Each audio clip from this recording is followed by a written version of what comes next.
Tonight's dinner was another really easy one and really delicious one. I'm starting off with the sides, so to a sheet pan, I melted that garlic and herb butter and just spread it on there. Then top that with a little bit of grated Parmesan cheese, and then take these little yellow potatoes, cut those in half, and then place them in the butter and Parmesan. Then I'm taking some fresh broccoli and putting them on the other side of that sheet pan. Spray that broccoli with just a little oil and then toss it up with whatever seasonings that you want. Bake that at 425 for 20 to 25 minutes. And now we're making some cheddar ranch pork chops. First to one bowl, you're going to add some ranch dressing. Then to another bowl, you're going to add some breadcrumbs. I am trying these out today just to see how they are. They are a little salty, just a heads up. So if you want, just add normal breadcrumbs. Then I added some ranch seasoning to that and some Slapper Mama seasoning. Then you're going to grab some thinly cut pork chops. Dip those in your ranch and then your breadcrumb mixture. Just press it in, just a nice light coat. And those breadcrumbs went really fast, so we're adding a different kind this time and seeing which one we like better. Lay those on a greased baking pan and then spray the tops with oil. Bake these at 425 for 15 to 20 minutes until a little crispy. While that's all baking, you're going to shred up some cheddar cheese. And you won't use all this. I'm just going to shred all of it up now. Then when those pork chops come out of the oven, you're going to top it with your cheddar cheese. Place this back in the oven on broil for 1 to 2 minutes. Once that broccoli and potatoes come out of the oven, let those cool for at least 5 minutes before trying to grab them. I then topped my pork chops with a little bit of bacon too.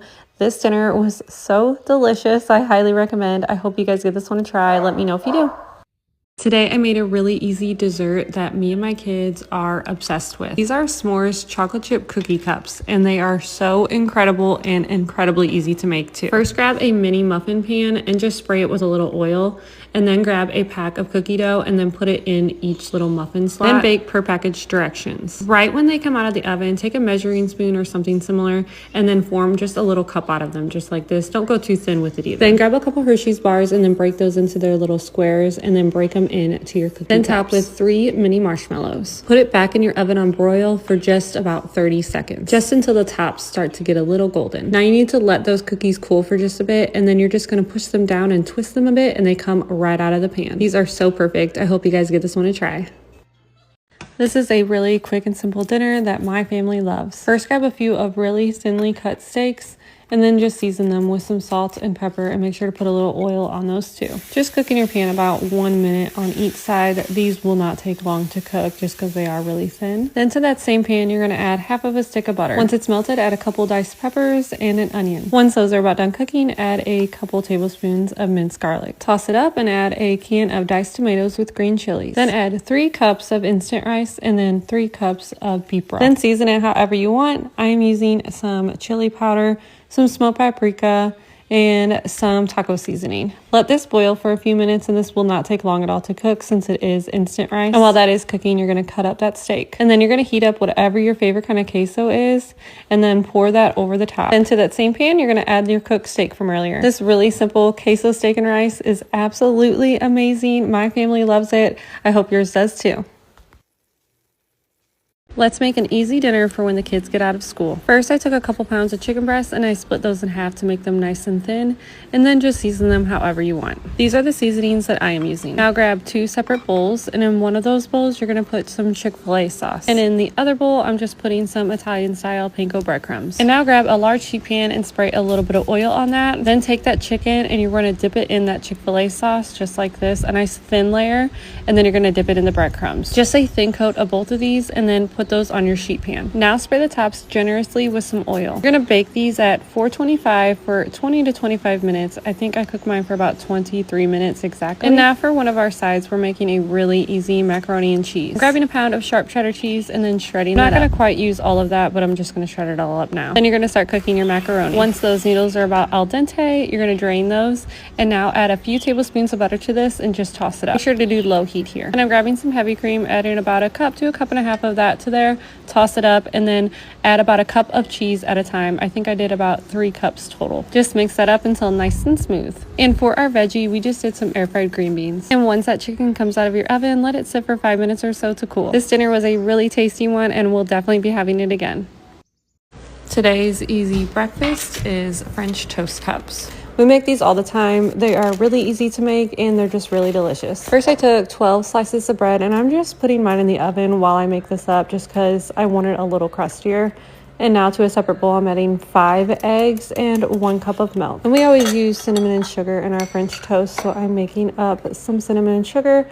So just a few tablespoons or so of sugar with a few teaspoons of cinnamon. To the eggs, I'm also adding a splash of vanilla and then a couple tablespoons of that cinnamon and sugar mixture. Once that bread comes out of the oven, it should just be a little crustier.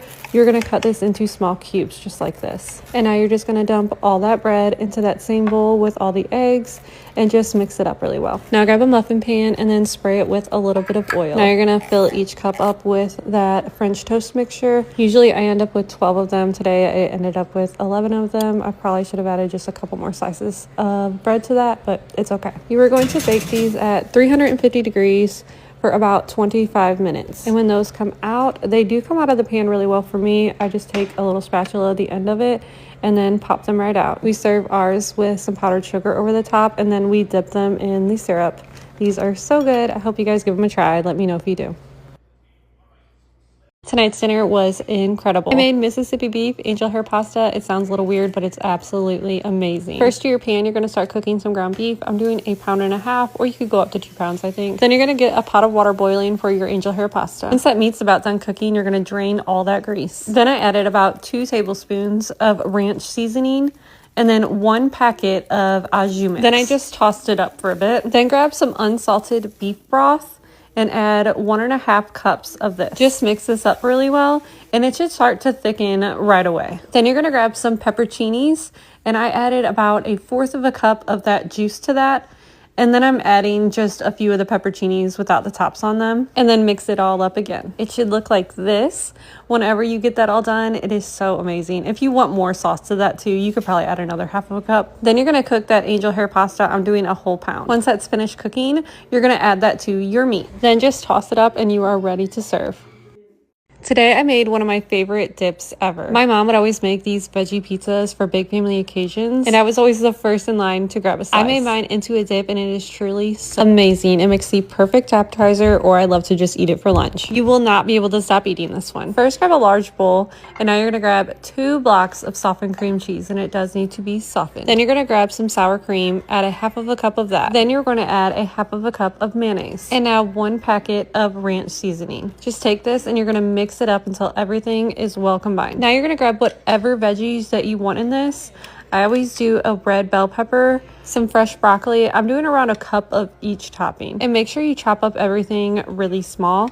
I'm going to do about 1/2 red onion. You don't have to do as many red onions if you don't want to, but I'm obsessed with onions. Then I always add a can of sliced black olives to this, and then a cup of shredded carrots. And after this is all mixed up really well, you want to take out a few scoops of this for the top of your dip. Now grab that cream cheese mixture and add it to those veggies, and then mix that up really well. And now you're going to grab a block of cheese. I'm doing cheddar cheese, and I didn't quite use this whole block. I'm doing maybe 3/4 cups of shredded cheddar in there, and then mix it up really well. And then you're going to grab around an 8x8 pan, then add that dip to that, and then smooth it out. And then you're going to top it with a little more cheese and the rest of those toppings. I really hope you guys love this one. Let me know if you give it a try.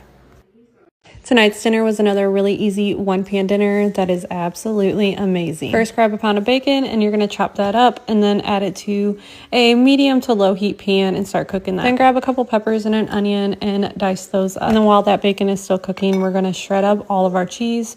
I'm doing Monterey Jack cheese, a whole pound of it. Then take about 1.5 pounds of chicken and cube that up, and then season however you want. These are the seasonings that I'm using today. Mix that around really good, and then add a couple tablespoons of cornstarch, and then toss it up again. Once that bacon is a little over halfway cooked, you're going to throw in the peppers and the onion. Then once those are finished cooking, you're going to put these in a separate bowl and just set it aside for now. There should still be enough bacon grease in there, so you're going to throw in your chicken now and then cook 3 minutes on each side, and then I always toss up for about 30 seconds after. Then just remove this from the pan and set it aside. Now deglaze that pan with a splash of chicken broth, and then you're going to add that whole container of chicken broth. Add a pound of whatever kind of pasta you want. We are adding this kind today. Once it starts boiling, just kind of toss it up every now and then. This will take around 10 minutes, and then once that liquid is absorbed, 1 cup to 1.5 cups of half and half, or you could use heavy cream. I do like using heavy cream way more. Then add half of that cheese and stir until creamy, and then add everything else back into your pasta. Top it with the rest of your cheese, and then pop it in the oven on broil for just a few minutes until a touch golden. And if you want, you can skip that step altogether. This dinner has been my favorite dinner all week. I hope you guys give this one a try. Let me know if you do. Tonight was another easy, simple, and delicious dinner. First, get a pot of water boiling for your tortellini. And then I'm grabbing a couple New York strip steaks, and you can do whatever kind of steaks you want here. Put a little oil on those and some salt and pepper. I'm cooking mine about 3 minutes on each side, going for a medium rare. Then I added a few tablespoons of butter and just basted that for 30 seconds to a minute or so. And then you're just going to remove the steaks to let rest for a few minutes. And then you're going to turn down this heat, and I'm adding about 1/4 of a cup or so of some beef broth to deglaze the pan. And then I'm adding a couple more tablespoons of butter, and once that butter is about melted, I'm adding 4 cloves of garlic chopped, and then I'm just cooking that for like 30 seconds. Then I added 1 1/4 cup of beef broth, and you can season here with whatever you want. I'm just adding some Italian seasoning, and then 1 1/2 cups of heavy cream. And make sure the heat is low right here, and then you're going to raise the heat to a boil. Let simmer for a bit, and I did want mine a little thicker, so I added cornstarch slurry. I did 1 1/2 tablespoons with 1 1/2 tablespoons of water mixed, and then added that in. And then I added about a cup of freshly shredded Parmesan cheese. Then you can throw that tortellini in because it does not take long to cook. Then I added a couple handfuls of some spinach and just mix this up really well, and then I started cutting my steak. Now once that sauce is done to your liking, you're going to throw that tortellini in and then mix it all up, and I'm topping mine with a little bit more Parmesan, red pepper flakes, and then that steak. This dinner was the best. I hope you guys give this one a try. Let me know if you do.